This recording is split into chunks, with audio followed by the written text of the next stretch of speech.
I think Swiss teams against international competition could be more defined.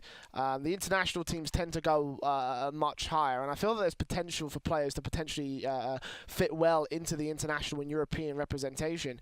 Most Swiss players that make it up that far are usually just kind of subs, but I feel that there's potential for players to actually find their way into a main staple part of these rosters, especially with just a little bit more work and a little bit more practice. I think it's possible. I think it's very, very likely. Swiss teams at the moment are pretty nuts. Let's just take the two most experienced ones, Servette Geneva and Lausanne. Those two already could be regarded as top 100 teams in Europe. Those two are just nuts. For an Arctic who need that little bit more, I'd say, international experience with the rest of Europe, need to just branch out there a little bit more, lads. And Sir, the massive surprise for me this season. Wasn't expecting Raptors boosting service, or Raptors boosted, whichever he decides to feel on that day, to get picked up by such a cool org and then to get, so good, essentially. They were a team I overlooked. RNZ, I already knew as a nuts player on that, and I just thought he was getting in with some friends. I didn't realise how far this team could go, and so definitely they're probably just outside a top 120 sort of mark, but lots of room for them growing. They're the exciting one for me. I would equate some of the teams in the TCS League to maybe the Rocket League Rival Series, which is the second division of Professional Rocket League at the moment. I think they would match up well with the likes of Nordavind and Excel from Europe, and as well as like Manhattan and Compadres from North America as well.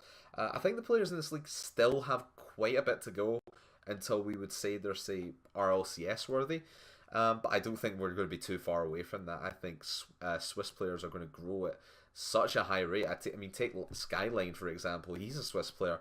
He's worked his way up onto an RLCS roster on Mouse Sports. And he has the potential, maybe even in the next week or two, to take his team to the RLCS World Championship in Las Vegas. And that's crazy. It just shows you the depth that the Swiss scene has. And bringing people through this TCS eSports League, it's going to be fun to watch these guys progress. And I don't think it will be too long before we see players like Classic, like Zapphire and Raptor Jesus fighting for spots on big teams in the RLCS.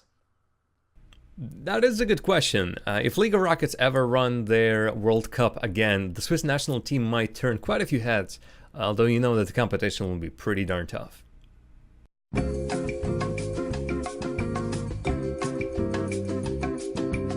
So my top two are Lausanne and Servette Geneva. They have just been the teams that have been on a roll. At the start time of this recording, they've been only been losing a single match each, and they actually won most of their matches. I think they're almost not quite guaranteed, but they're pretty close and pretty likely to make it into the top four and go towards the LAN.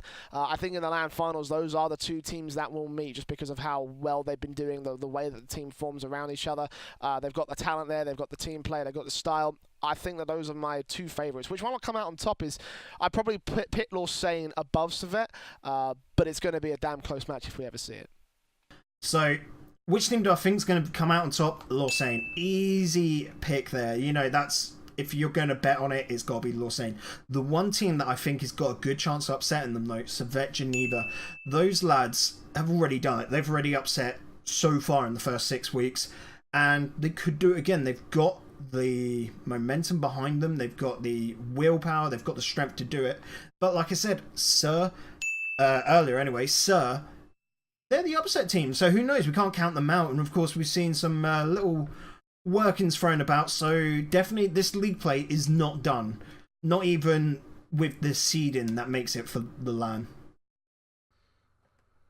For me, I think it would be a bit of a shock if Lausanne don't come out on top after these 14 weeks of league play.